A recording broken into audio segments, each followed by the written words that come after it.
نیکی کی اصل حقیقت کے ضمن میں سب سے پہلی بات جو آئی اس آیہ مبارکہ میں وہ ایمان کا ذکر ہے۔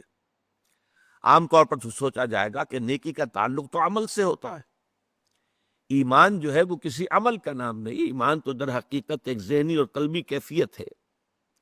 لیکن واقعہ یہ ہے کہ نیکی کی اصل روح جو ہے وہ ایمان ہے، اس لیے کہ ہر عمل کے دو پہلو ہوتے ہیں، ایک عمل کا ظاہر ہے اور ایک اس کا اصل مقصد باطنی طور پر اس عمل سے مقصود کیا ہے، موٹیویشن کیا ہے، جذبہ محرکہ کیا ہے۔ یہ دو چیزیں بالکل علیحدہ ہیں۔ ہمارے اپنے مشاہدے میں ہوتا ہے جب الیکشن آنے والے ہیں تو ہم دیکھتے ہیں کہ بڑے بڑے چودھری سرمایہ دار عام حالتوں میں جو جھگیوں میں جانا تک پسند نہ کرے، وہ اپنے سفید براق کپڑے پہن کر اچھے اور وہ جھگیوں میں جائیں گے اور وہاں جا کر گارے میں اور مٹی میں لتھڑے ہوئے بچوں کو اٹھائیں گے، پیار کریں گے۔ کیوں؟ سب کو معلوم ہے کہ یہ اس لیے ہو رہا ہے، یہ اصل نیکی نہیں ہے، انہیں ووٹ چاہیے، الیکشن آنے والا ہے تو ووٹوں کے حصول کے لیے یہ سب کچھ ہو رہا ہے۔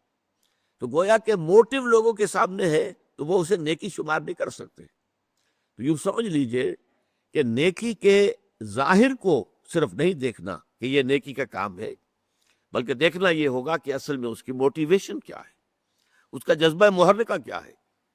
وہ جذبہ محرکہ ہے جو ایمان کے ذریعے سے، ایمان باللہ، ایمان بالآخرہ، یہ دونوں ایمانیات وہ ہیں، اگرچہ ان کے بارے میں تفصیلی مباحث تو بعد میں آئیں گی جو اس منتخب نصاب کا دوسرا حصہ ہے۔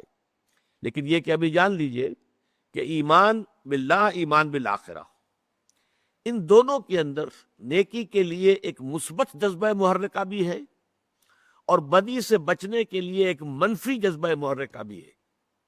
اللہ کی محبت، love of God, to please Allah, Allah کو راضی کرنا، رضائے خداوندی کو اپنا مقصود بنا لینا، یہ جذبہ محرکہ ہے جس کے تحت انسان نیکی کرے، بھلائی کرے، خیر کرے، یہ مثبت جذبہ ہے۔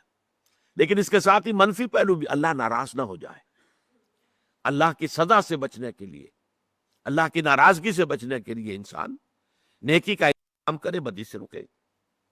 اسی طرح جذبہ آخرت جو ہے، ایمان بالآخرہ، تو جنت کی طلب میں نیکی کا کام کرنا اور دوزخ سے بچنے کے لیے بدی سے بچنا، تو گویا کہ ایمان بالآخرہ اور ایمان باللہ دونوں میں مثبت پہلو بھی ہے، منفی بھی ہے۔